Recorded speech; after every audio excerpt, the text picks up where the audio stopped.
नमस्ते। आप सभी लोगों का स्वागत है कॉमेडी किंगडम हिना में। मैं हूँ हिना वर्मा, आप लोगों का स्वागत करती हूँ। दोस्तों, कहते हैं कि पुलिस की ना ही दोस्ती अच्छी होती है और ना ही दुश्मनी। ना ही पुलिस की दोस्ती अच्छी होती है और ना ही दुश्मनी। तो हम बात कर रहे हैं एक ऐसी कहानी की जो कि सच्ची कहानी है, सच्ची घटना है। यहाँ पर एक उदित नाम का एक लड़का होता है जो दरोगा जी होते हैं, उनसे उसकी दोस्ती होती है। तो वो अपने इलाके की जो भी सूचनाएं होती थी वो दरोगा जी को के कहने पर दरोगा जी को बताता था, उनको सूचनाएं देता था कि यहाँ पर इस एरिया में ऐसी ऐसी घटनाएं हो रही हैं, और वो दरोगा जी को सूचना देता था। फिर एक दिन ऐसा होता है कि उदित बोलता है कि दरोगा जी, अब मैं कहीं बाहर जा रहा हूँ, वहीं पर अपनी ज़िंदगी अच्छे से जीऊँगा, वहीं काम करूँगा और पैसे कमाऊँगा। तो उस वो अपना दरोगा जी पूछते हैं, तो वो अपना दरोगा जी को एड्रेस दे देता है। फ़ोन नंबर तो दरोगा जी का उसके पास होता ही है। दरोगा जी का के पास उस लड़के उदित का फ़ोन नंबर होता है, उसका एड्रेस होता है। तो फिर एक दिन ऐसा होता है कि पुलिस वालों के ऊपर से दबाव होता है, बड़े अधिकारियों के ऊपर, ऑफिसर के ऊपर, कि उस जो उदित लड़का है उसको ढूंढने का सब लोग ढूंढ कर थक जाते हैं, पर उदित का कहीं एड्रेस का पता नहीं चलता है कि वो कहाँ पर है। तो फिर वो उसी दरोगा जी से संपर्क करते हैं, बड़े अफसर जो अधिकारी होते हैं, कि इसका हमें एड्रेस चाहिए। तो चलो तुम तो फिर या हमारे साथ चलो, उसको पकड़ने में हमारी मदद करो, उसको हमें गिरफ्तार करना है। तो दरोगा जी होते हैं, जाने से मना कर देते हैं उसको गिरफ्तार करने के लिए, और उसका एड्रेस दे देते हैं।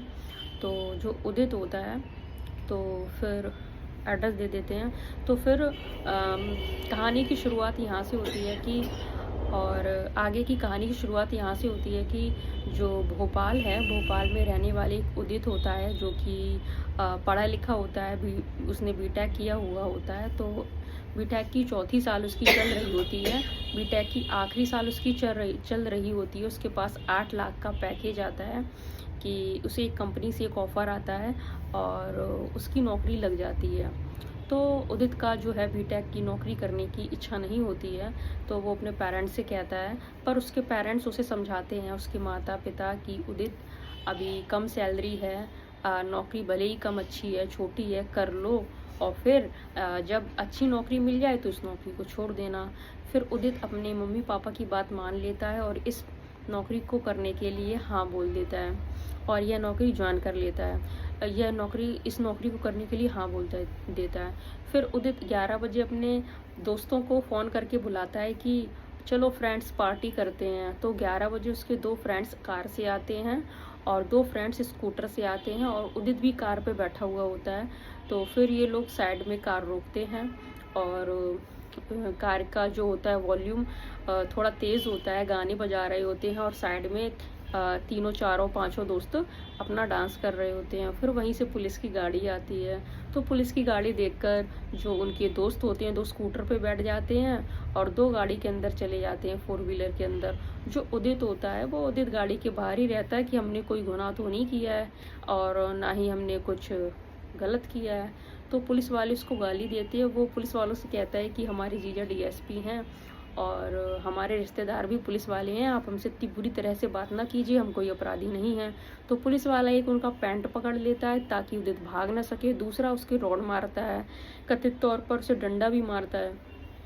तो ये सब जो चीज़ें होती हैं ये सीसीटीवी कैमरा पे रिकॉर्ड हो जाती हैं, और पुलिस फिर मारता है उसके 16 उसके जो होते हैं उसके उदित के शरीर पर 16 चोटों के निशान होते हैं, और पोस्टमार्टम रिपोर्ट में पता चलता है, पोस्टमार्टम रिपोर्ट में, और जबकि पुलिस वालों का कहना है कि उसकी हार्ट अटैक से मौत हो गई। जबकि अगर उदित का पुलिस नाराज़ भी थी कि वह डांस कर रहा था साइड में सड़क के, तो या उसने पी रखी थी, तो उसको गिरफ्तार कर लेते, थाने ले जाते, उसके ऊपर जो भी मुकदमा था दर्ज करते। और उसे मारना पीटना नहीं था। पुलिस वाले अपनी बात से मुकर रहे हैं कि उन्होंने नहीं मारा, लेकिन ये चीज़ें हैं जो सीसीटीवी कैमरे में कैद हो गई हैं और ये जो वीडियो है वायरल हो रहा है। तो अब पुलिस वालों की हरकत लोगों के सामने आई है और पुलिस वालों ने तो झूठी चार्जशीट तैयार कर दी कि उसकी हार्ट अटैक से मौत हुई है। और जो उदित हैं उसके 2 बहनें हैं, एक जीजा जो हैं वो डीएसपी हैं। तो उनका कहना है उदित के घर वालों का कि इस जो केस की है जो छानबीन है, जांच है, वो सीबीआई करे ताकि उदित को इंसाफ मिल सके। और गाइस, मेरा आप लोगों को ये कहानी, ये सच्ची घटना बताने का उद्देश्य सिर्फ इतना है कि आप लोग सतर्क रहें, सावधान रहें। आप लोगों को डराना बिल्कुल भी नहीं है।